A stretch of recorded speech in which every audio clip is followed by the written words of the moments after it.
ये धरती पे किसी देश में वक्फ बोर्ड नहीं है, सिर्फ भारत में है। किसी भी इस्लामिक देश में वक्फ बोर्ड नहीं है। वक्फ बोर्ड को 2013 में कांग्रेस ने जो शक्तियां दी, जरा उसका भी उल्लेख सुन लीजिए कि वक्फ बोर्ड का निर्णय वक्फ की ही अदालत करेगी। वहां पर जिले की कचहरी, उच्च न्यायालय, उच्चतम न्यायालय, इनका अधिकार, इनका सीमा क्षेत्र समाप्त हो जाता है। और वक्फ बोर्ड आपको एक नोटिस उसने दिया कि साहब ये संपत्ति वक्फ की है, अगर आपको आपत्ति करना है तो उनका प्रदेश में एक कार्यालय है, वहां जाके आप आपत्ति कर सकते हैं। अगर 1 साल में आपने कोई जवाब नहीं दिया तो यह माना जाएगा कि आपको कोई दिक्कत नहीं, आपका घर, आपकी जमीन, आपका गांव वो वक्फ संपत्ति घोषित हो जाएगा। ये लिखा पढ़ी में है। और आज आप टीवी पे देख रहे होंगे कि इसके पक्ष में मतदान भी कराया जा रहा है। तमाम मौलाना लोग इसमें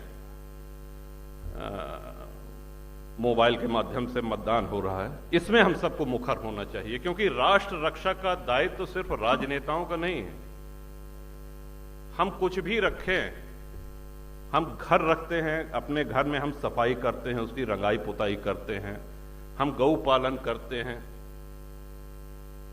तो उसको, गौ माता को भी चारा पानी देते हैं, यहां तक कि वाहन भी रखते हैं तो उसमें सर्विसिंग होती है, तेल पानी भराना पड़ता है, उसकी देखरेख करनी पड़ती है। आज हमारे नेता अगर ये कठिन निर्णय ले रहे हैं तो उनको प्रोत्साहित करने की आप सबको आवश्यकता है, हम सब लोगों को आवश्यकता है। ये राष्ट्र है।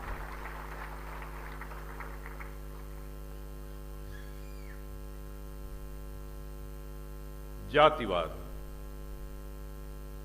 आज हम जितने क्षत्रिय महानुभावों को, अपने पूर्वजों को जो स्मरण करते हैं, उन्होंने अपने लिए लड़ाइयां नहीं लड़ी, उन्होंने अपनी धन संपदा, अपना खजाना भरने के लिए लड़ाइयां नहीं लड़ी, उन्होंने देश की रक्षा के लिए, उन्होंने संस्कृति की रक्षा के लिए तलवार उठाई। उन्होंने ये भी ध्यान नहीं दिया कि हमारी सेना कितनी है और सामने से आक्रमणकारियों की सेना कितनी है। विश्व के किसी सभ्यता में, किसी इतिहास में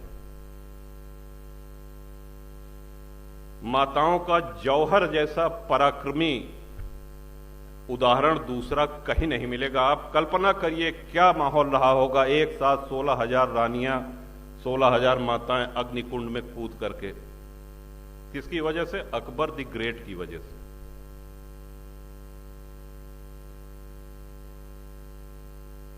और आज शिक्षा हमको और सुलभ हो गई है। आज ये सब सारी जानकारियां हमको नेट पे उपलब्ध हैं। हमको मुखर होने की आवश्यकता है। पहले हम ये कह सकते थे कि साहब हम कोई राजनेता नहीं है, अगर हम बयान देंगे तो पत्रकार छापेंगे नहीं, छपेगा नहीं, सुनेगा नहीं कोई, कौन पढ़ेगा।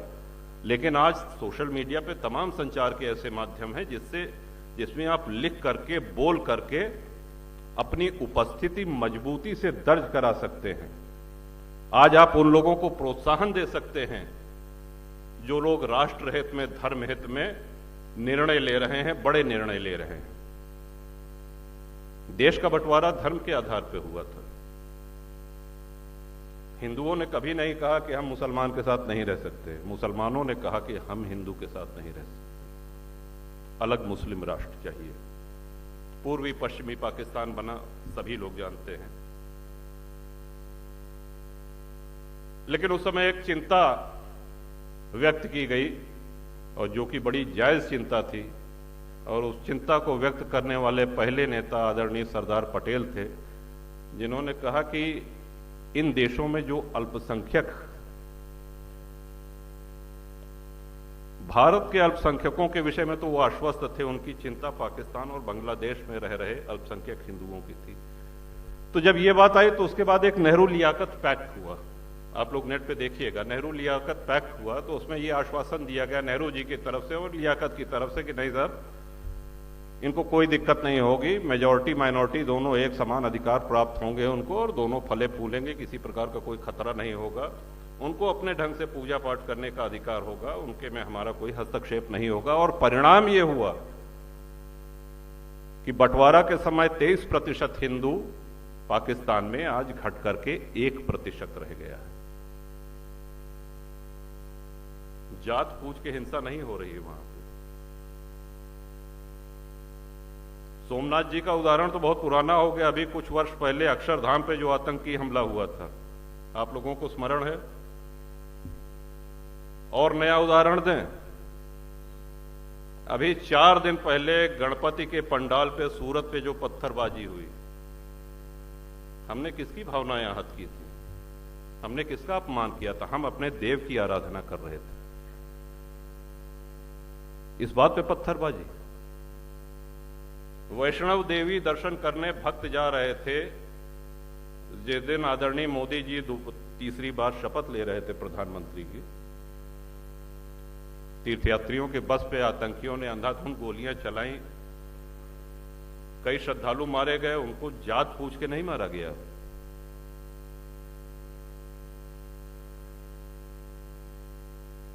उनके लिए भारत का विध्वंस ये एजेंडा है। और हमारा एक निवेदन, हमारी एक बात बिल्कुल समझ लीजिए कि हमसे ज्यादा सेक्युलर कोई हो ही नहीं सकता। सभी धर्मों का, सभी मान्यताओं का हिंदू ने सदैव सम्मान किया है, लेकिन जब हमारा अस्तित्व ही खतरे में आ जाए तो हम सबको उठ करके मुखर होना पड़ेगा।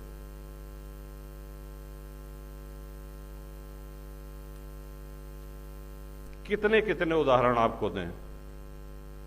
आपको यह खबर कैसी लगी हमें कमेंट्स में ज़रूर बताएं। वीडियो अच्छी लगी हो तो लाइक ज़रूर करें।